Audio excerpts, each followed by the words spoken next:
जगन्नाथपुरी में माधवदास नाम के परम भक्त हुए भगवान के। वो इतने अधीन थे जगन्नाथ महाप्रभु के, जो कुछ भी करते थे महाप्रभु की आज्ञा से। आप कहोगे आज्ञा क्या, उनसे बोलते थे? हाँ, दुनिया को नहीं पता चलता था, पर महाप्रभु जी उनसे बोलते थे। आज भी ऐसा होता है, कई प्रेमी भक्तों को ठाकुर जी का स्वर सुनाई देता है, ठाकुर जी की आज्ञा पता चलती है, ठाकुर जी का कोई ना कोई भाव समझ में आता है। अब एक घटना सुनाऊं। एक बार उड़ीसा में एक जगह है, नाम भूल गया मैं उसका, वहां मेरी कथा चल रही थी, और तब इतनी संख्या में लोग तो नहीं होते थे कथा में, इससे आधे से भी आधा पंडाल था, और झमाझम जोर की बारिश। और जैसी बारिश प्रारंभ हुई तो बहुत अच्छा पंडाल बना था, लेकिन फिर भी भीतर पानी आने लगा। मेरे मंच के पीछे ऐसे ही जगन्नाथ जी विराज रहे थे। उड़ीसा में कहीं भी कथा होती है तो मैं प्रयास करता हूं कि जगन्नाथ जी ही व्यास मंच के पास रहें। तो अब जो श्रोता थे कभी इधर से उठ के इधर जाएं, इधर से उठ के पीछे जाएं, जल उन पर गिरे, और मैं बढ़िया आनंद से कथा कर रहा था। थोड़ी देर में हमने देखा कि जो हमारे संगीतज्ञ उन पर भी जल आने लगा, ब्राह्मण लोग जो हैं उन पर भी जल आने लगा। थोड़ा थोड़ा आ रहा था, रिमझिम रिम, ज्यादा नहीं, बहुत हल्का हल्का, पता भी ना चले, ऐसी ओस जैसी गिर रही थी। हमने कहा हम बढ़िया हैं, हमारे ऊपर कुछ नहीं आ रहा। तो पीछे देखा तो मैंने कहा जगन्नाथ जी भी बढ़िया हैं, हम और जगन्नाथ जी, व्यास जी और व्यास जी के ठाकुर जी दोनों बच गए। इतना बोलते ही ऊपर पन्नी भर गई थी और दोनों पे ही जल गिरने लगा। वहां पीछे जगन्नाथ जी भीगे, आगे मैं भीगूं। और वो कथा ऐसी थी, हमने छतरी लेकर के कथा की थी ऐसे छतरी पकड़ करके जगन्नाथ जी और हम कथा कर रहे थे। तो ठाकुर जी कहीं ना कहीं कोई ना कोई कैसा ना कैसा अनुभव करा ही देते हैं। तो श्री माधवदास जी, एक बार की बात, काशी में एक बहुत बड़े विद्वान थे, बहुत ध्यान से सुनना, बड़ी अच्छी लीला है। जो ठाकुर जी को समर्पित होते हैं, ठाकुर जी उनके साथ कैसी लीला करते हैं, कैसे उनकी रक्षा करते हैं, ध्यान से सुनो। तो काशी में एक बहुत बड़े विद्वान थे, और वे अपनी विद्वत्ता का एक एक क्रम करते थे। क्या? दूसरे विद्वानों को जाकर के हराना और उनसे विजय पत्र लिखवाना, सामने वाले को शास्त्रार्थ में हरा देना और उससे एक पत्र लिखवाना कि मैंने इन व्यक्ति से अपनी हार स्वीकार की है और ये जीत गए हैं, मैं हार गया हूं, आइंदा ये कभी भी मेरे शहर में आएंगे, इनकी पूरी रहने खाने पीने सोने की सब सेवा मैं करूंगा, और ये मेरे आचार्य हैं, मैं इनका शिष्य हूं। ऐसा करके पूरा पत्र लिखवा लेते थे और नीचे हस्ताक्षर। और जब कभी भी उस शहर में जाना होता था, वो पत्र दिखाते उस व्यक्ति को, हाँ भाई सेवा करो हमारी। सब लोग इधर देखो, ध्यान से सुनो। एक बार वो काशी में बहुत बड़ी विद्वत गोष्ठी हुई, तो उस विद्वत समाज के सामने उन्होंने अपने अनेक विजय पत्र दिखाए और कहा कि मुझे भारत का सबसे बड़ा विद्वान घोषित कर दिया जाए, क्योंकि मैंने इतने सारे विद्वानों को परास्त किया है। तब एक व्यक्ति खड़ा होकर के बोला, आपने माधवदास जी को हराया कि नहीं हराया? बोले ये कौन है? बोले वैसे तो ये उत्तर प्रदेश कन्नौज के निवासी हैं, पर कुछ वर्षों से जगन्नाथपुरी में महाप्रभु जगन्नाथ जी के पास रहते हैं, बहुत अच्छे विद्वान हैं। इन्हें अगर आप हरा दो और इनसे विजय पत्र यदि आप लिखवा लो, तो हम आपको भारत का सबसे बड़ा विजेता विद्वान घोषित कर देंगे। ध्यान से सुनिएगा। लेकिन भक्त का बंधुओं एक स्वरूप होता है कि वो विवाद से बचेगा। अगर कहीं विवाद हो रहा है और ठाकुर जी का भक्त यदि वहां पहुंच जाए ना, तो तुरंत क्षमा मांग लेगा, तुरंत कान पकड़ लेगा, तुरंत हाथ जोड़ लेगा। उसकी गलती नहीं है तो भी उसको विवाद नहीं चाहिए, सब समाधान हो जाए, संवाद कर लो, विवाद मत करो। इन्होंने जैसे ही माधवदास का नाम सुना तो बोले ठीक है, मैं जाता हूं जगन्नाथपुरी और उसको हरा करके उससे विजय पत्र लिखवा के लाऊंगा, उसके बाद आप भारत का सबसे बड़ा विद्वान मुझे घोषित करेंगे? बोले हाँ बिल्कुल करेंगे। वो ब्राह्मण काशी से निकले। माधवदास जी तो बेचारे ठाकुर जगन्नाथ जी को पूर्ण समर्पित थे। विद्वान जगन्नाथपुरी पहुंचा और उसने जगन्नाथपुरी आकर के ढूंढा, कहां है माधवदास? लोगों ने बता दिया और ये माधव दास जी की कुटिया में पहुंचे और कुटिया के भीतर जाकर के माधव दास जी को बताया, मैं काशी से आया हूं, बहुत बड़ा विद्वान हूं, ये देखो मैंने इतने सारे लोगों को हराया है, मैंने सुना है तुम बहुत बड़े विद्वान हो, आओ शास्त्रार्थ करो मेरे साथ। माधव दास जी हाथ जोड़ के बोले, भगवान शास्त्रार्थ करके आप मुझे हराना चाहते हैं, स्वयं जीतना चाहते हैं? बोले हाँ। तो मैं अपनी हार पहले ही स्वीकार कर लेता हूं, आपके चरण पकड़ता हूं, आप जीते मैं हारा, आपकी विजय हुई। सब लोग इधर देखो, यहां देखो, आपकी विजय हुई, मैं हार गया। माधव दास जी ने तुरंत कहा, मुझे बताइए क्या करना है, ये शास्त्रार्थ आदि रहने दीजिए, प्रेम से विराजिए, महाप्रसाद पाइए, ठाकुर जी का दर्शन कीजिए, मुझे हराने से अगर आपको कुछ मिले तो मैं अपनी हार स्वीकार करता हूं। ब्राह्मण बोले, नहीं नहीं शास्त्रार्थ करो। भगवान अब शास्त्रार्थ में समय व्यर्थ होगा, इतनी देर हम जगन्नाथ जी का दर्शन कर लेंगे ना, मैं हार स्वीकार करता हूं अपनी। बोले अच्छा, तो ये विजय पत्र लिखो। बोले हाँ मैं लिख देता हूं, क्या लिखना है? बोले तुम लिखो, ये अमुक नाम के ब्राह्मण काशी से आए थे, जगन्नाथपुरी में आकर के इन्होंने शास्त्रार्थ में मुझको हरा दिया है। और माधव दास जी लिख रहे हैं, आज के बाद ये जब भी जगन्नाथपुरी आएंगे, इनकी पूरी रहने खाने पीने की सेवा मैं करूंगा, और ये मेरे आज से गुरु हैं, मैं इनका शिष्य हूं। काशी के समस्त विद्वानों से मेरी प्रार्थना है, कृपा करके इनको भारत का सबसे बड़ा विद्वान घोषित कर दिया जाए, माधव दास। माधव दास जी ने पूरा लिख दिया, लिख करके कहा भगवान हो गया। हाँ दो, पढ़ के देखा, वाह बहुत बढ़िया, लाओ महाप्रसाद पवाओ। महाप्रसाद पवाया, जगन्नाथ जी का दर्शन कराया। माधव दास जी ने प्रणाम किया, भगवान बड़ी कृपा, आते रहिएगा आप। बोले जी। अब ये विद्वान काशी के लौट करके काशी गए, विद्वानों की सब गोष्ठी बुलाई, बड़े बड़े विद्वान बुलाए। बोले किसने कहा था मुझे कि माधव दास को जाके हराना है? एक ने कहा मैंने कहा था। बोले लो विजय पत्र, हरा दिया माधव दास को। सारे विद्वान खड़े हो गए, पत्र खोला और जैसे ही पत्र पढ़ा उसमें क्या लिखा था, ये अमुक नाम के ब्राह्मण जो काशी से जगन्नाथपुरी आए थे, मुझ माधव दास से शास्त्रार्थ में बुरी तरह हारे हैं, मेरे एक शब्द का भी उत्तर ये दे नहीं पाए हैं, इनकी अत्यंत बुरी पराजय हुई है। आज मैं माधव दास से घोषित करता हूं कि आज के बाद ये मेरे शिष्य हैं, मैं इनका गुरु हूं, और काशी के समस्त विद्वानों से प्रार्थना करता हूं इनको भारत का विद्वान घोषित मत करना। माधव दास। सब हंसने लगे। ब्राह्मण बोला नहीं नहीं नहीं नहीं, दिखाओ मुझे। खोल करके देखा तो वही लिखा था। ये कैसे हो सकता है? अरे भाई उन्होंने मेरे सामने लिखा था, स्वयं लिखा था, वो हारे थे मुझसे। बोले अब तुम बात मत बनाओ, स्पष्ट लिखा है, तुमने अपने हाथ से पत्र हमको दिया है, उसी में लिखा है कि तुम हारे हो। ये बोले नहीं नहीं नहीं, मैं दोबारा जाऊंगा, कुछ गड़बड़ है, कोई टोना टोटका हुआ है। पत्र की लेखनी बदल कैसे गई? किसने बदली? ये बदलते हैं।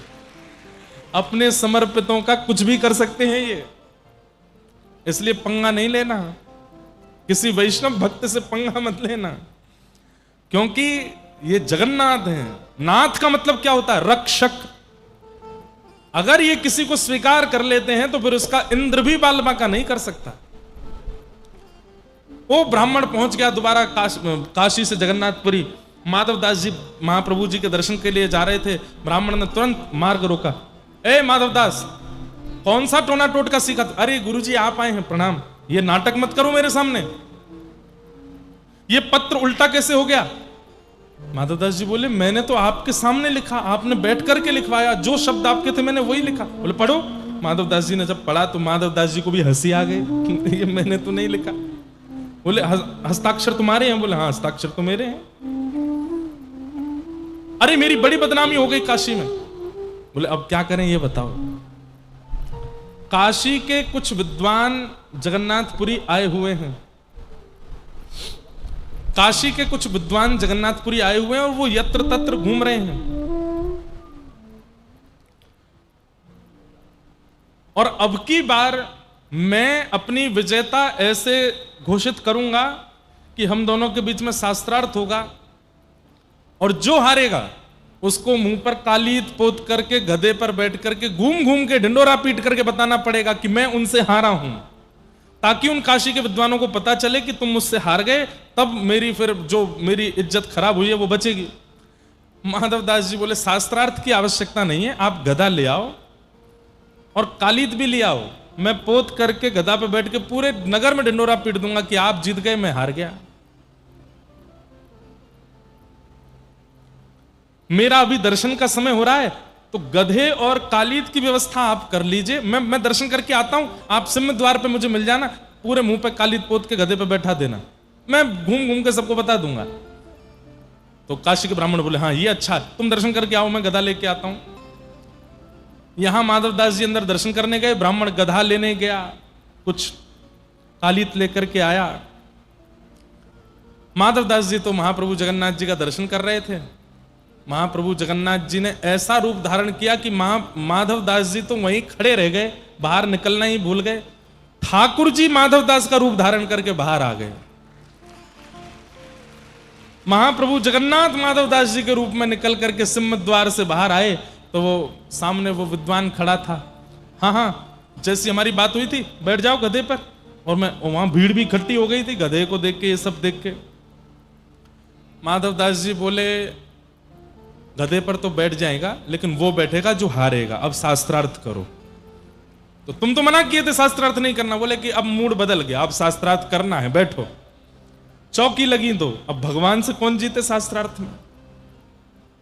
जैसे ही एक पंक्ति प्रारंभ की, भगवान उस विद्वान ने उसका ऐसा खंडन किया, भगवान ने ऐसा खंडन किया, जितनी बातें वो करता गया, सबका खंडन करते करते तालियां पिटने लगी महाराज, सब जय जयकार करने लगे, हमारे माधवदास की जय हो, पुरी के माधवदास की जय हो, जगन्नाथ के दास की जय हो। वो ब्राह्मण बेचारा अपनी नजर नीचे करके बैठा। ठाकुर जी बोले उठो, कालीत लेकर के उसके मुंह पे लगाई, माथे पे लगाई, नाक पे लगाई, बोले बैठो गधे पर। गधे पे बैठा के बोले अब जाओ पूरे नगर में घूम घूम करके बोलो माधवदास जीता मैं हारा। रोने लगा बेचारा वो विद्वान, माधवदास जीता मैं हारा, माधवदास जीता मैं हारा। सब हंसे उसको देख के। ठाकुर जी तो ये लीला करके वहां से अंतर्ध्यान हो गए। भीतर खड़े माधवदास जी को थोड़ी देर बाद होश आया, बोले कि अरे दर्शन हो गए। बेचारे वो नीचे खड़े होंगे, गधा कालीत लेके मैं चलूं नीचे। नीचे उतर करके आए तो क्या देखा, वो विद्वान खुद ही गधा पे बैठ के घूम रहा है, सबसे कह रहा है माधवदास जीते में हारा, माधवदास जीते में हारा। माधवदास जी दौड़ करके गए, जाकर के उस विद्वान का हाथ, अरे आप क्या कर रहे हैं, नीचे उतरिए, ये क्या कर रहे हैं आप, अरे ये शोभा नहीं देता। प्रणाम करने लगे, बार बार दंडवत करने लगे। आप ऐसा क्यों करने लगे, मैं थोड़ा विलंब हो गया, मानता हूं, प्रतीक्षा कर लेते। विद्वान उल्टा गिरे, बोले भैया तेरे हाथ जोड़ो, 2 बार कह दिया था तूने कि नहीं करूंगा शास्त्रार्थ, पर जब शास्त्रार्थ किया इतना अद्भुत, अरे तुम बोलते हो कि तुम्हारे मुख से साक्षात वेद प्रकट होते हैं।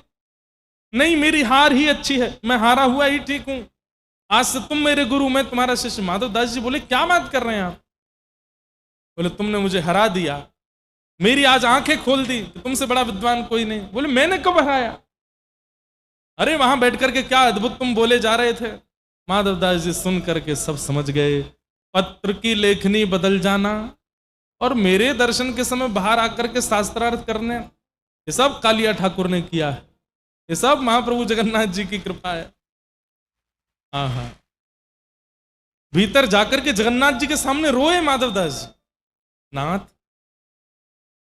उस विद्वान की केवल एक ही तो उम्मीद थी कि उसको यश चाहिए, और वो यश देने के लिए मैं पूर्ण रूपेण तैयार था, क्यों नहीं देने दिया। बोले यश चाहिए तो दुनिया में बहुत जगह है, जाकर के यश ले ले, मेरे भक्त का अपमान करके यश लेने के लिए कोई आएगा, मैं कदापि सहन नहीं करूंगा। ऐसे हमारे महाप्रभु जगन्नाथ, तो इनके प्रति समर्पित हो जाओ, आपको पता नहीं चलेगा ये कैसे कैसे आपकी सब जगह से रक्षा कर लिया करेंगे। इनके प्रति अधीन हो जाओ। थाम उंगरिया जौन डगरिया, थाम उंगरिया। हम कह रहे हैं ठाकुर जी से, ले चालो तुम जानो, हाँ ले चालो तुम जानो, हरि में नैनहीन तुम नैना है,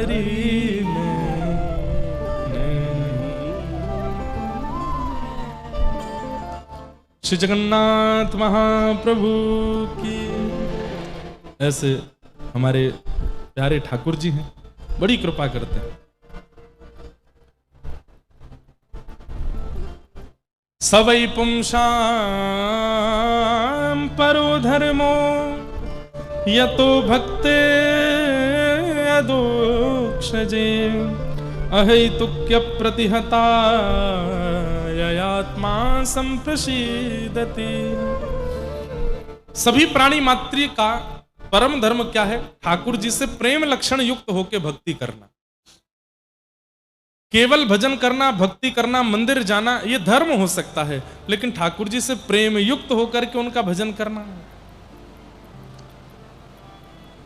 जीमो मारा शाम घनी जिमावे बेटी जाट की।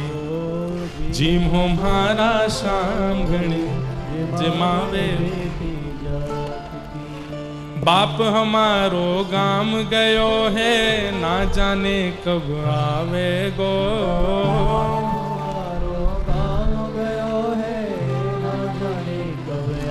कर्माबाई कह रही हैं जगन्नाथ जी से, वाके भरोसे बैठो रहो तो भूको ही रह जावे गो।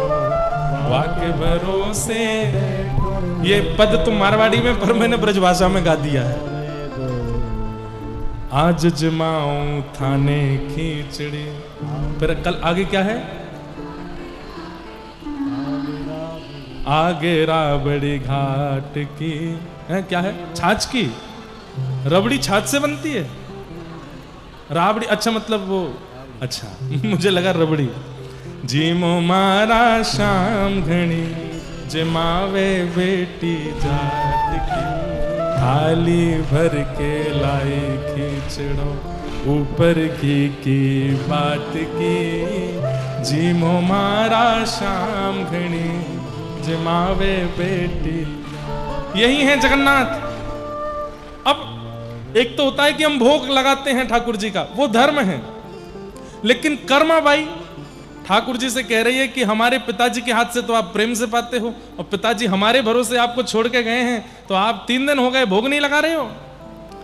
अरे ये मोटे मोटे गाल आपके सब पिचक जाएंगे, पतले दुबले हो जाओगे, पर पिताजी आकर के आपको कहीं छोड़े आएंगे, दूसरे गोपाल जी ले आएंगे, प्रेम से पालियो। अरे इतने बड़े बड़े राक्षसों को मारते हो, बल चाहिए उसके लिए खिचड़ी तो खानी पड़ेगी ना। अच्छा या मैंने घी डाल दूं, या मैं नेक और कछु काजू बादाम पिस्ता डाल दूं, नेक और पौष्टिक कर दूं, तब तो पाओगे। इतने प्रेम से पुकार रही है ठाकुर जी को। ठाकुर जी दौड़े चले आए। ये क्या है? ये परम धर्म है। आप केवल अपने नियम का ध्यान रखते हैं, इतने बजे उठा देना है, ये पोशाक पहना देनी है, इतनी आरती कर देनी है, थाली धर देनी है, बढ़िया पर्दा कर देना है, स्तुतियों का पाठ करना है, पर्दा खोल के भोग उठाना है, ऑफिस जाना है, दफ्तर जाना है, और रात में आके ठाकुर जी को सुला देना। ये धर्म तो है, ये भक्ति तो है, लेकिन प्रेम शून्य के कारण परम धर्म नहीं है। ठाकुर जी को बहुत प्रिय नहीं लगता होगा। आप धर्मयुक्त हो जाओगे, आप इसके द्वारा पुण्य की प्राप्ति कर लोगे, लेकिन परमात्मा नहीं मिलेंगे इस ऐसी वाली भक्ति से। उसके लिए तो प्रेम करना पड़ेगा, प्रेम युक्त भक्ति करनी पड़ेगी। अच्छा एक बात मैं कहूं, उड़ीसा में जब जब मैं कथा करने आता हूं, अधिकतर मेरे पास एक ही प्रश्न आता है,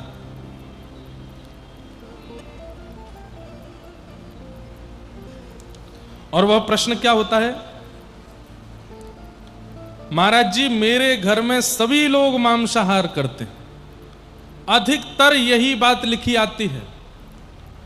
आज भी 3 पत्र हैं, तीनों में यह बात लिखी है कि मेरे घर में सभी लोग मांसाहार करते हैं, लेकिन मैं शाकाहारी हूं। मुझे अपनी ठाकुर जी की अन्न प्रसाद की व्यवस्था करना बहुत कठिन हो जाता है।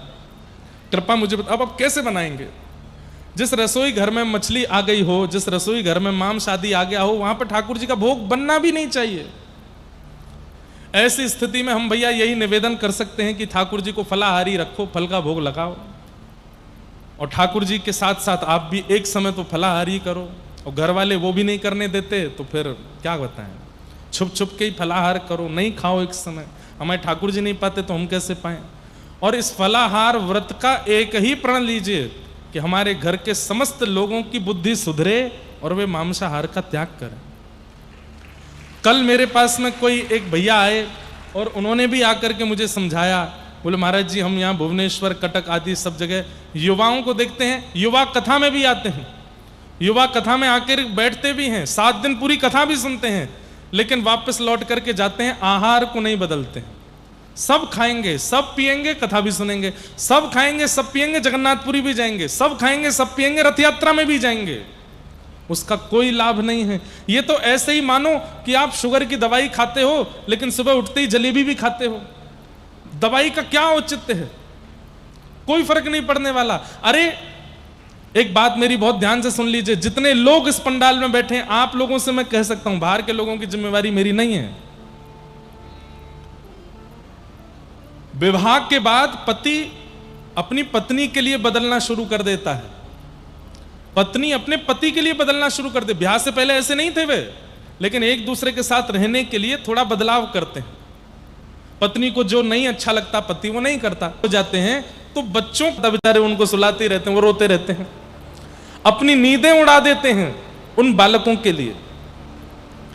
ब्याह के बाद पति पत्नी के लिए, संतान हो जाने के बाद फिर करके माता पिता को पूछना बंद कर देते हैं, तब उनके द्वारा होने वाली पीड़ा में भी उम्मीद ना रखने का त्याग, सब जगह त्याग किया जाता है। लेकिन महाप्रभु जगन्नाथ जी के होने के बाद हम मांस नहीं छोड़ सकते, उनके लिए सबके लिए त्याग कर देते हैं, एक दूसरे के लिए इतना बड़ा सब कुछ छोड़ देते हैं। क्या परमात्मा के लिए हम किसी जीव को खाना नहीं छोड़ सकते? इतनी बड़ी बात है। अरे मर जाएंगे क्या कि अगर हम जीव नहीं खाएंगे तो? अरे ये दुनिया में सामग्री कम है क्या खाने की? हम बस इतना निवेदन करेंगे, आहार की शुद्धि कर लीजिए, महाप्रभु जी इसी से ही प्राप्त हो जाएंगे। जैसा खाओ अन्न वैसा होवे मन, जैसा होवे मन वैसे होवे विचार, जैसे होवे विचार वैसी होवे क्रिया, जैसी होवे क्रिया वैसी होवे गति। सब आहार पर निर्भर है। कई बार हमें लगता है कि आहार गलत खाने वाले व्यक्ति का व्यवहार तो अच्छा ही है, नहीं, एकांत में उसके मन में क्या विचार विकार चल रहे हैं हम नहीं जानते। इसलिए आहार को शुद्ध करना पहले प्रारंभ कीजिए। आहार शुद्धौ सत्व शुद्धि, सत्व शुद्धौ ध्रुवा स्मृति। आहार की शुद्धि बहुत आवश्यक है। और आहार की शुद्धि, आहार तो उसको बोला जाता है दाल चावल रोटी सब्जी, इनको आहार कहा जाता है। मांस तो आहार है ही नहीं, हम लोगों का आहार नहीं है। वो केवल लूली बाई को सुख देने के लिए खाते हैं लोग। किसको? जोर से बोलो, किसको? लूली बाई। जानते हैं कौन है? हमारे शरीर का सबसे खतरनाक अंग लूली बाई। एक भी हड्डी नहीं है इसमें, लेकिन आपकी सारी हड्डी तोड़वाने की सामर्थ्य है इसमें। एक भी हड्डी नहीं है इसमें, लेकिन आपके समग्र हड्डियों को, आपके समग्र शरीर को, मन बुद्धि को, आपके जीवन को नरक बनाने का, स्वर्ग बनाने का, दोनों का काम इसके पास है। ये चाहे तो आपको फकीर बना दे, ये चाहे तो आपको संत बना दे, चाहे तो आपको मीरा बना दे, चाहे तो सूरदास सालबेग बना दे, और ये चाहे तो आपको रावण कुंभकर्ण कंस बना दे। इसके चाहने से सब हो जाता है। जब इसका आभूषण आहार ही पवित्र नहीं होगा तो व्यक्ति पवित्र कैसे बनेगा? ये तन भगवान का मंदिर है, इसको कब्रिस्तान मत बनाओ मुर्दों को खा करके, इसमें अभक्ष भक्ष सेवन करके इसको अपवित्र मत कीजिए। मैंने कुछ गलत कहा? मांस खाने वाले लोग मुर्दा ही तो खा रहे हैं, मरे हुए कोई तो खाते हैं, और मुर्दे जहां दफनाए जाएं उसको कब्रिस्तान ही कहा जाता है। देह देवालय है। कहते हैं भगवान स्वयं कृष्ण कहते हैं, ईश्वरः सर्वभूतानां हृदय से उत्तिष्ठति। हे अर्जुन, मैं सबके हृदय में निवास करता हूं। जब पता है कि हृदय में ठाकुर जी निवास करते हैं, मंदिर में कभी मांस नहीं लेके जाता कोई, मंदिर में कभी कोई अशुद्ध वस्तुओं का प्रवेश नहीं कराता, तो फिर हम इस देह में क्यों कराते हैं? इसलिए मेरी उड़ीसा के वैष्णवों से यहां पंडाल में बैठे सब युवाओं से और जो कोई भी मेरी बात सुनकर के थोड़ा भी महाप्रभु जगन्नाथ जी की कृपा का अनुभव करना चाहते हैं, आप मांस आहार त्याग दीजिए, उसका तुरंत त्याग कर दीजिए। मांस का त्याग कर दीजिए, मदिरा का त्याग कर दीजिए, अरे जो भी तामसिक वस्तु है उसका त्याग कर दीजिए। ठाकुर जी के लिए इतना नहीं कर सकते? आप ठाकुर जी के लिए इतना करके देखो, फिर देखना ठाकुर जी आपके लिए क्या करेंगे। थोड़ा त्याग तो करके देखो उनके लिए। तो आज यही सारी प्रश्न मेरे पास आए। तो जिन लोगों के घर में मांस बनता है उन लोगों से प्रार्थना, ठाकुर जी फलाहारी रखिए, ठाकुर जी को केवल फल का भोग लगाओ और एक समय आप भी फल ही खाओ, भोग मत। यही संकल्प लीजिए कि जब तक घर के सब लोगों की बुद्धि सद्बुद्धि नहीं बन जाती, तब तक मैं और मेरे ठाकुर जी दोनों फलाहारी रहेंगे, हम फलाहार करेंगे।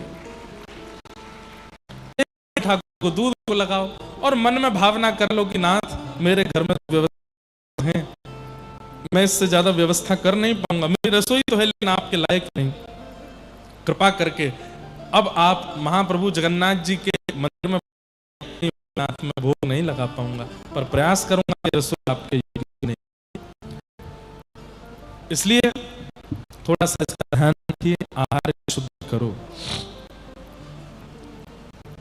धर्मस्वनिष्ठितः पुंसां विश्वक्सेन कथासु यः नोत्पादयेत् श्रमेव हि केवलम्।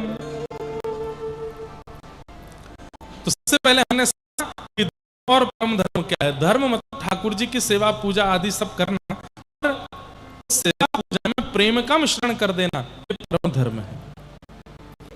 परम धर्म परमात्मा की प्राप्ति करता है, उस परम धर्म का आप लोग अनुसंधान करो।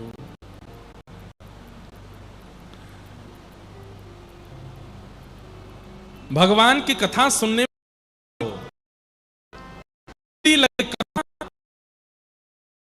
स्वनिष्ठः पुंसां विश्वक्सेन कथासु यः नोत्पादयेत् दधिरतिम्। ठाकुर जी की कथा सुनने में रत्ती लगाओ। ये कथा ही है जो हमारे मन को, चित्त को, बुद्धि को पवित्र कर सकती है, भगवत प्राप्ति में योग्य बना सकती है। जो जीवन की थाक को मिटावे उसी को कथा कहते हैं। जो जीवन की कई परिस्थितियों को, अब आप लोग तो सब समूह में बैठे हैं, हमसे पूछिए कितने बालक मिलते हैं, कितने लोग मिलते हैं, अपना जीवन पूरा परिवर्तित कर चुके, ना जाने कौन सी बात, कौन सी वाणी, कौन विषय उनको छू जाता है और सब छोड़ करके भगवत अनुरागी हो जाते हैं। कथा में बड़ी सामर्थ्य है, इसलिए मन लगा करके नित्य कथा सुना कीजिए। इस प्रकार सूत जी महाराज अनेक ज्ञान उपदेश करते हुए भगवान के 24 अवतारों का वर्णन करते हैं। भागवत जी की रचना क्यों हुई इस कथा को सुनाते हैं। वेदव्यास जी महाराज ने मानव कल्याण के लिए 18 उपपुराण, 18 महापुराणों की रचना की। यजुर्वेद, ऋग्वेद, सामवेद, अथर्ववेद, चतुर्वेदों की रचना की, महाभारत की रचना की। लेकिन सब कुछ रचना करने के बाद भी चित्त को शांति नहीं थी। अपनी रचना में कहीं ना कहीं वे अपूर्णता का अनुभव कर रहे थे। सब लोग ध्यान से सुनो, इधर देखो।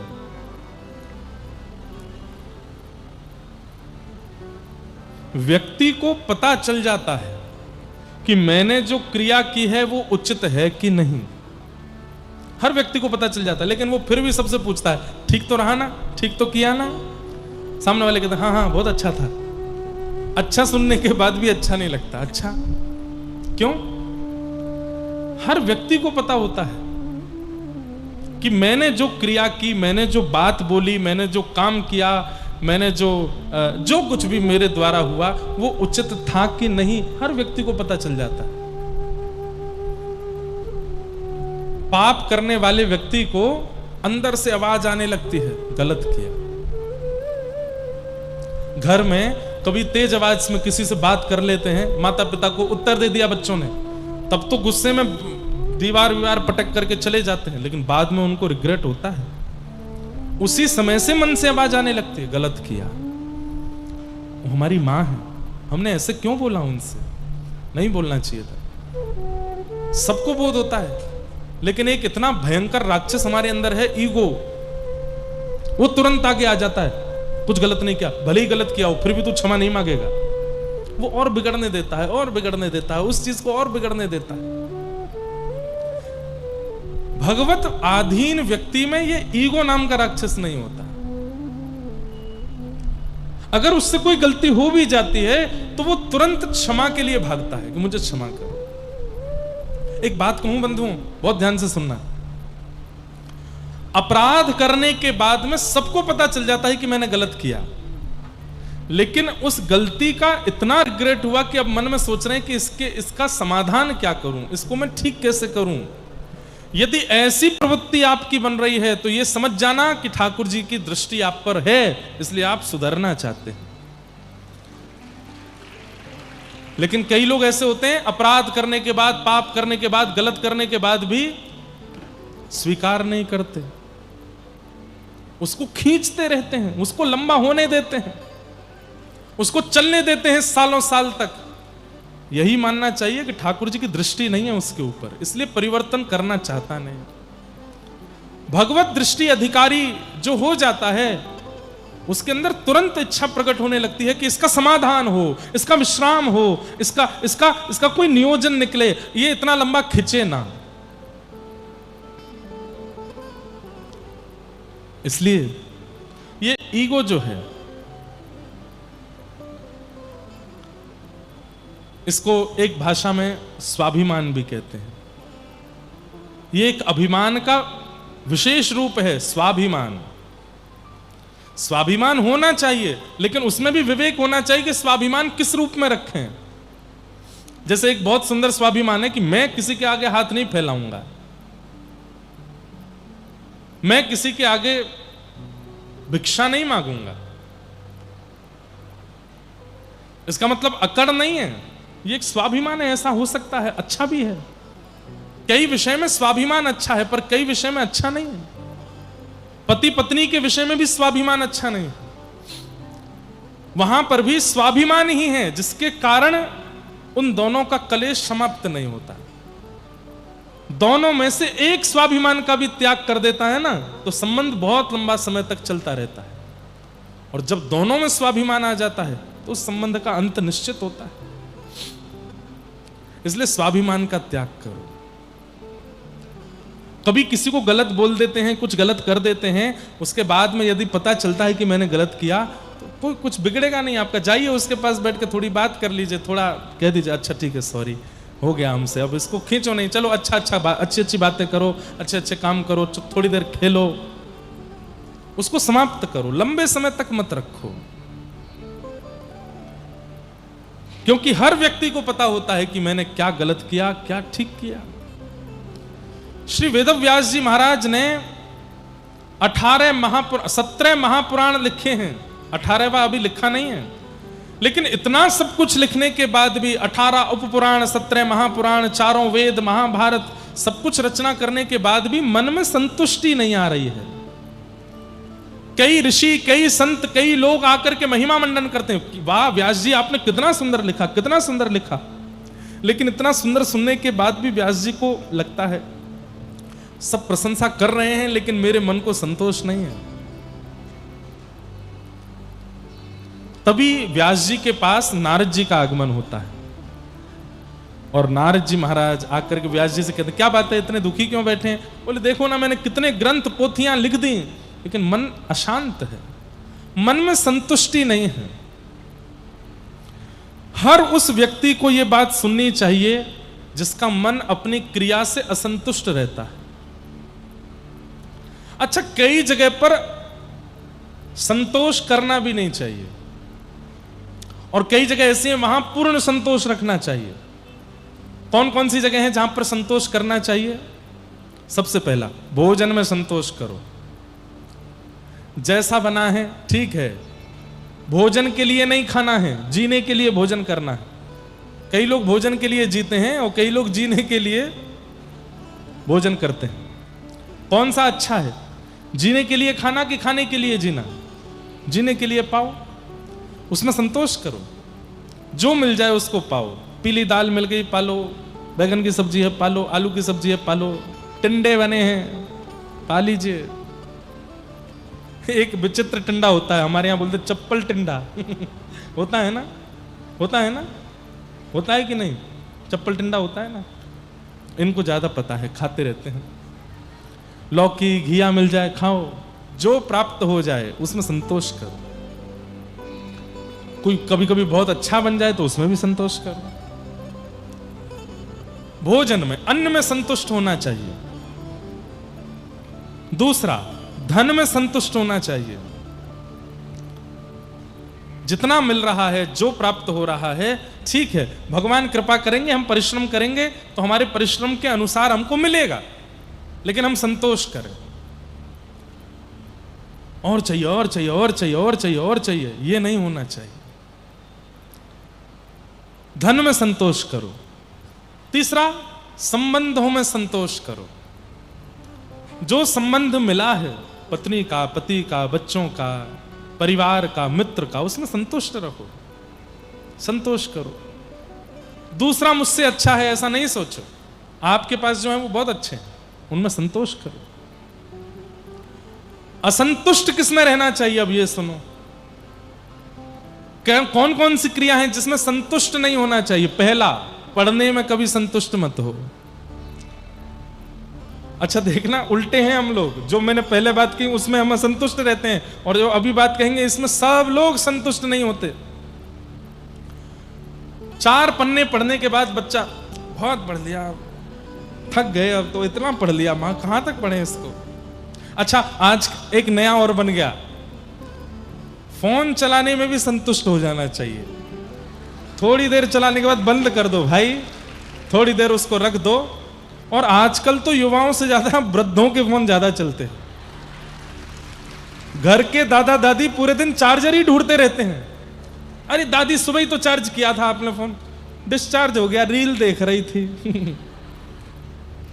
ये बूढ़ों को ज्यादा लगा है चस्का फोन देखने का। उसमें भी संतोष करो। तो 4 हो गए वहां पे संतोष में। हाँ, जितनी देर देख लिया, जितना देख लिया बस करो, ठीक है। और असंतुष्ट किसमें रहना चाहिए? अध्ययन में। जितना भी पढ़ लीजिए, व्यक्ति को यदि अपना सफल जीवन बनाना है, अपने मृत्यु के अंतिम समय तक वो विद्यार्थी बना रहे, तो वो सबसे ज्यादा सुखी रहेगा। विद्यार्थी बना रहे, कभी भी ये ना सोच ले अब मैं व्यापारी बन चुका हूं, अब मैं वकील बन चुका हूं, अब मैं जज बन चुका हूं, अब मैं पुलिस अफसर बन चुका हूं, अब मैं नेताजी बन चुका हूं, अब मैं व्यास जी बन चुका हूं, अब मैं पंडित जी बन चुका हूं। मैं अभी भी विद्यार्थी हूं। आज भी मुझे अर्जन करने की इच्छा है, आज भी मुझे ग्रहण करने की इच्छा है। आप भी कुछ अच्छा बताइए, आप भी कुछ मधुर बताइए। नित्य अर्जन करने की इच्छा रखो। अर्जनात अर्जुन, अर्जुन का मतलब क्या है? जो हमेशा अर्जन करना चाहता है, ग्रहण करना चाहता है विद्या को, उसी को अर्जुन कहते हैं। सावधानी से सुन लीजिए। पति की बात होती है तो उबासी आने लगती है सबको। सबको तो नहीं आ रही, 2-4 दिख गए मुझे। तो अध्ययन में असंतुष्ट होना चाहिए। दूसरा, भजन में असंतुष्ट होना चाहिए। 12 माला होते ही महाराज उबासी आने लग गई, अंगड़ाई आने लग गई। कथा सुनते हैं, कभी ऐसे कभी ऐसे, कभी कोई पीछे ऐसे सोफा वाले तो सो ही जाते हैं। इतने संतुष्ट हो जाते हैं, 10 मिनट की कथा से ही ये लगता है कि बस हो गया, अब तो संपूर्ण हो गया हमारा। भक्ति से सदैव असंतोष रखना चाहिए। नहीं, अभी बहुत कम है, और करना। नामाचार्य हरिदास ठाकुर बंगाल में हुए, और उनका सिद्ध बकुल, आप लोग जाएंगे जगन्नाथपुरी तो वहां दर्शन करिएगा। सिद्ध बकुल अपने हाथ से लगाए थे। भगवान की दातुन प्रसादी मिली थी महाप्रभु जगन्नाथ जी की, उसी को पृथ्वी में गाड़ा तो सिद्ध बकुल वृक्ष हुआ। जब जाएंगे आप जगन्नाथपुरी तो वहां हरिदास ठाकुर के स्थान का दर्शन करना, गंभीरा का दर्शन करना महाप्रभु जी के। नामाचार्य हरिदास ठाकुर का नियम था, प्रत्येक दिन 3 लाख महामंत्र जाप करते थे। कितने? 3 लाख। हरिदास ठाकुर जन्म से म्लेच्छ परिवार से थे, यवन कुल से थे। तो यवनों को यह बात अच्छी नहीं लगी कि हमारे कुल खानदान का बालक और ये हिंदुओं के देवता का भजन करने लगा। बहुत प्रयास किए, कोड़े मारे, जाने क्या क्या किया उनके साथ, लेकिन उन्होंने नाम नहीं छोड़ा। तब एक प्रयास किया, एक नगर वैश्या को उनको अपमानित करने के लिए और उनका अपयश करने के लिए एक नगर वैश्या को बुलाया कि तुम इनके कुटिया के भीतर जाओ और इनसे चिकनी चुपड़ी बातें करो और बस इनका मन जीत लेना और फिर जोर से हल्ला कर देना, हम पूरे गांव को लेकर के आएंगे। सब जब देखेंगे कि कोई नाम वाम नहीं, कोई भजन वजन नहीं है, सब इनको जब तुम्हारे साथ देख लेंगे तो इनका अपयश हो जाएगा और उस अपयश से हमारा भला होगा, गांव के लोग ही मिलकर इनको मार देंगे। नामाचार्य हरिदास ठाकुर बैठे हैं, नाम जप कर रहे थे, तभी वो वैश्या आकर के भीतर बैठ गई।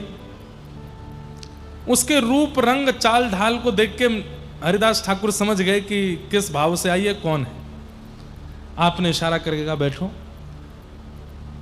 नामाचार्य हरिदास ठाकुर नाम जप रहे हैं, करते करते करते करते वो वैश्या,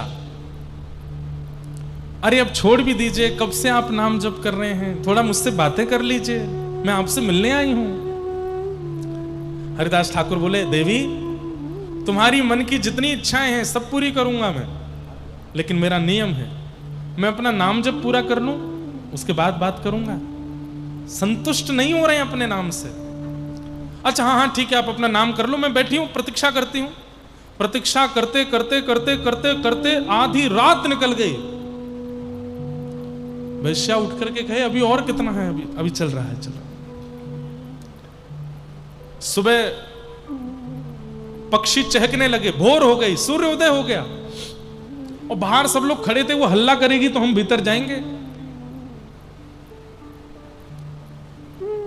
वैश्या बोली, और कितनी समय लगेगा आपको? बोले, देवी मेरा तो 3 लाख नाम जप का नियम है ना, तो सुबह ब्रह्म मुहूर्त में शुरू होता है और अगले दिन के ब्रह्म मुहूर्त में 3 लाख पूरे होते हैं और अगले ही क्षण 3 लाख दोबारा शुरू हो जाते हैं। तुम अभी थोड़ी देर के लिए जब सोई थी तभी मेरे नाम पूरे हुए, मैंने तुम्हारी ओर देखा तो तुम सो गई थी, तो मैंने अगली 3 लाख की नाम जपमाला शुरू कर दी, अब ये 3 लाख पूरे होंगे तब बात करूंगा।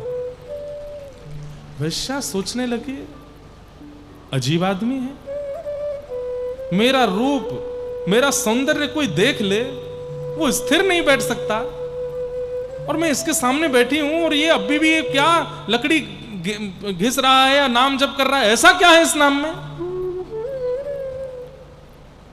मैं संध्या में आऊंगी तब तक नाम हो जाएगा। बोला, हाँ समय से आ जाना, जैसे मेरा 3 लाख नाम पूरा हो तुरंत आ जाना, तभी मैं तुमसे बात करूंगा। अब कितने बजे होगा? बोले, ये कैसे बताऊं, तो कभी भी हो सकता है। ठीक है, मैं थोड़ी देर आराम करके फिर से आती हूँ। वैश्या सोची कि अभी और बढ़िया श्रृंगार करके जाऊंगी, ऐसे चटक मटक बातें करूंगी, छोड़ देगा नाम को।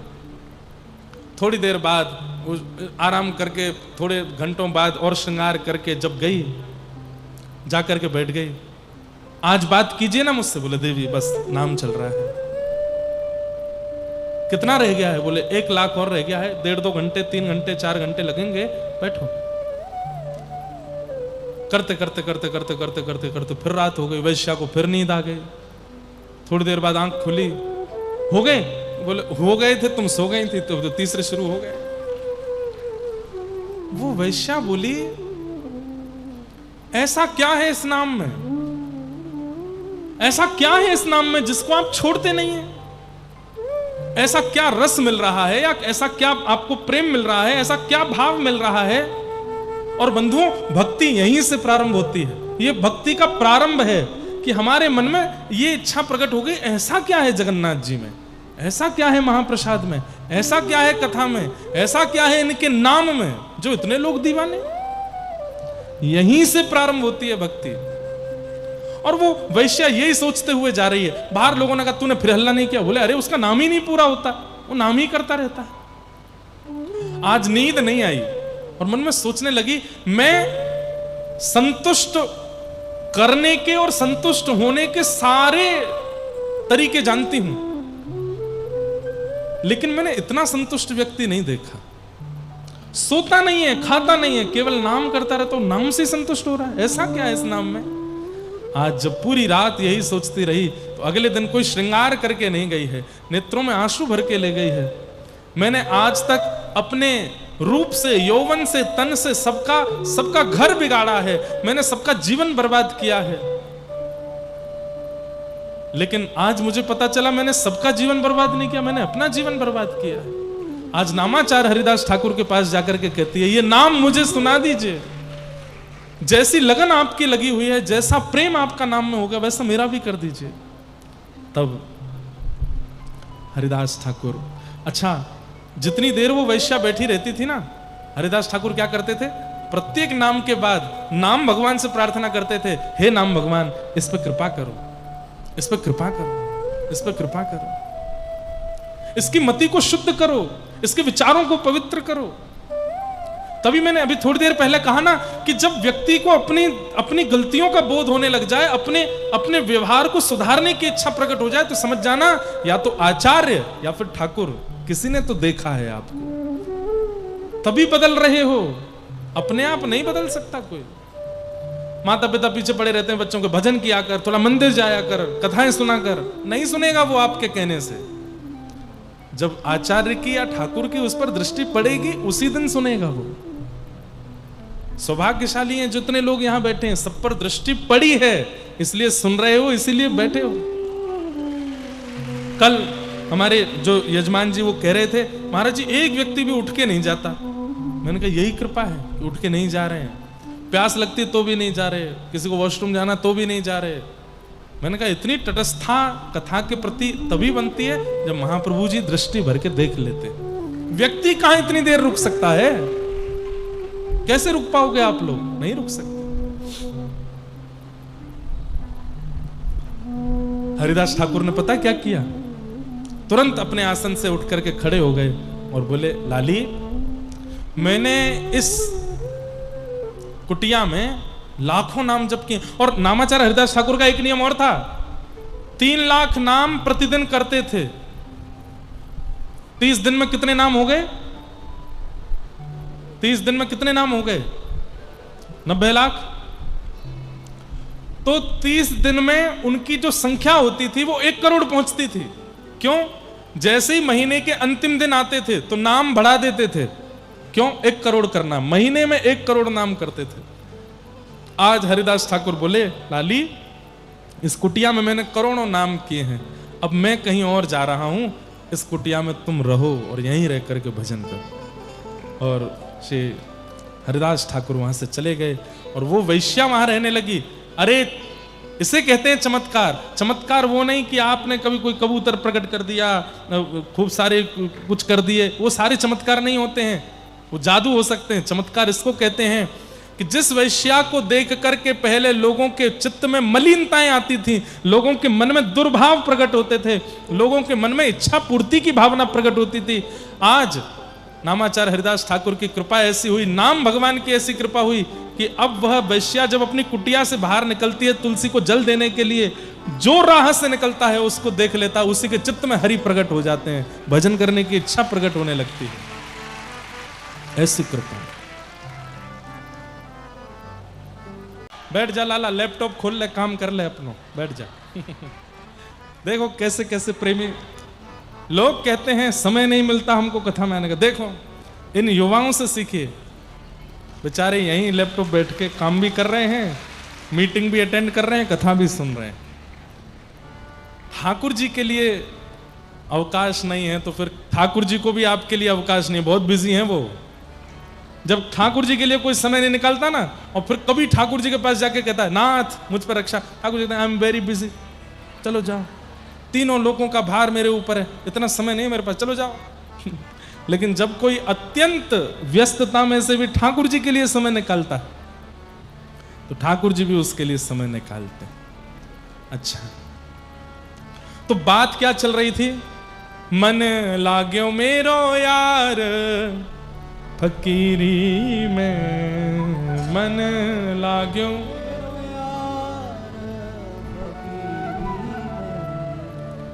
जो सुख पायो राम भजन में, जो सुख पायो सो सुख नाही ओ मेरी में, सो सुख नाही मन लाग्यो मेरो यार फकीरी में, मन।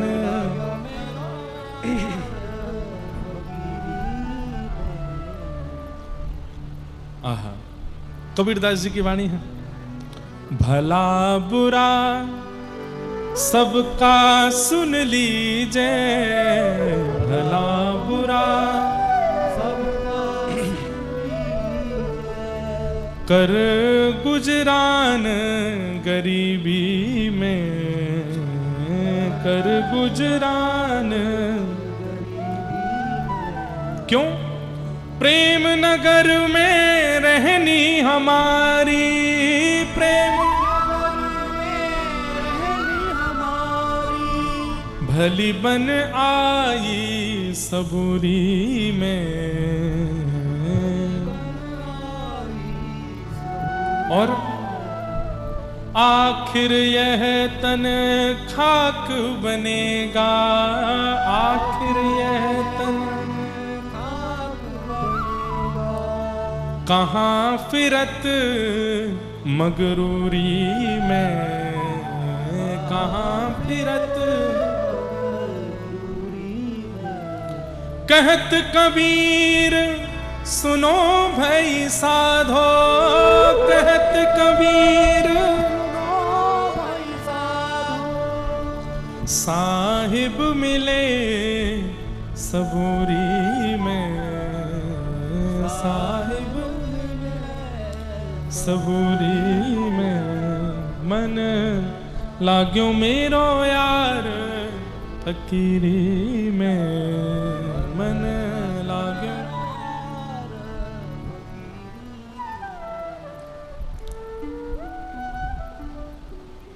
अद्भुत है। तो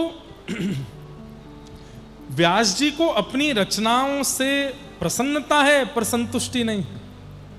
भजन में कभी संतोष नहीं करना चाहिए।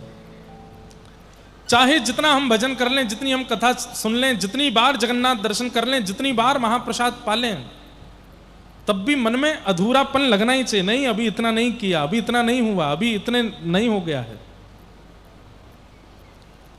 भजन में असंतुष्ट रहना चाहिए। कितने बातें बताई थी हमने असंतुष्टि की? पहली, अध्ययन में असंतुष्ट रहना चाहिए। दूसरा, भजन में असंतुष्ट रहना चाहिए। तीसरा, माता पिता गुरु और हरि की सेवा में असंतुष्ट रहना चाहिए। माता पिता के चरण दबाए, 5 मिनट बाद मन भरने लगे, ना, दबाते रहो। केवल चरण दबाना ही सेवा नहीं होती। निज मन मुकुर सुधार, श्री गुरु चरण सरोज रज। अपने मन बुद्धि को सुधारो उनकी वाणी के द्वारा, उनके आज्ञा का पालन करके, उनको प्रसन्न करके। उसमें कभी संतुष्टि नहीं होनी चाहिए, असंतुष्ट रहना चाहिए। सेवा से, गुरु सेवा से, मातृ पितृ सेवा से। तो लेकिन व्यास जी की असंतुष्टि अलग प्रकार की है। कैसी प्रकार की? उन्हें लग रहा है कि मैंने जो रचना की है उससे मानव कल्याण तो होगा, लेकिन वैसा नहीं होगा जैसा मैं करना चाहता हूं। तब नारद जी महाराज का आगमन हुआ और नारद जी महाराज ने आकर के व्यास जी से कहा, भवतानुदित प्रायम यशो भगवतो मलम ये नैवासो न तुष्येत मन्ये तद्दर्शनम खिलम। कितनी अच्छी बात। व्यास जी, आपने जितने भी ग्रंथ पुराण आदि इन सब की रचना की है, इन सब की रचना से आपकी असंतुष्टि का कारण इसलिए है क्योंकि आपने चतुर्विध पुरुषार्थ को सब जगह लिखा है। और चतुर्विध पुरुषार्थ किसको कहते हैं? धर्म अर्थ काम मोक्ष, ये चतुर्विध पुरुषार्थ है। बहुत ध्यान से सुनिएगा, समझने वाली बात है। हम लोग भी कई बार अपनी क्रिया से, जीवन से थोड़े से असंतुष्ट से रहते हैं। कैसे संतोष पावें, तो ये बात समझनी पड़ेगी आपको। व्यास जी, आपने जितने भी ग्रंथ लिखे उनमें धर्म की प्रधानता बताई है। धर्म कैसे किया जाए, अर्थ कैसे कमाया जाए, कामनाओं की पूर्ति कैसे की जाए और सब कुछ करते हुए अंत में मोक्ष कैसे पाया जाए, ये 4 बातों का ही विस्तार लिखा है आपने। तो व्यास जी बोले ये 4 ही हैं जो पूरे संसार को चलाते हैं। यहां बैठा हर व्यक्ति और दुनिया का हर जीव इन 4 में ही संलिप्त है। कोई 4 कर रहा है या फिर कोई 4 में से कोई एक कर रहा है। जैसे कोई धर्म के मार्ग पर ही चलता है, शास्त्र ऐसा कहते हैं, धर्म ऐसा कहते हैं, गुरु आज्ञा ऐसी कहती है, ऐसा ही रहना चाहिए, ऐसा ही खाना, ऐसा ही पहनना, धर्म। कोई व्यक्ति अर्थ के मार्ग पर चलता है, यहां से कैसे कमाया जाए, इससे कैसे कमाया जाए, यहां से कमाई कैसे होगी, उसके दिमाग में यही चलता है, कमाई कैसे होगी। अर्थ के लिए जी रहा है, केवल धन। दूसरा है काम, यानी कि कामनाओं की पूर्ति। कोई केवल अपनी कामनाओं के लिए ही जी रहा है, मुझे उस ब्रांड के कपड़े पहनने हैं, मुझे तो वो वाला शहर घूमना है, मुझे वहां का वो खा के देखना है, उसका स्वाद कैसा है। वो कामनाओं में ही जीते हैं। हमारे तो बहुत दुनिया के लोगों से पाले पड़ते हैं ना, ऐसे वाले लोग भी बहुत देखे हैं जिनकी केवल कामनाएं ही रहती हैं।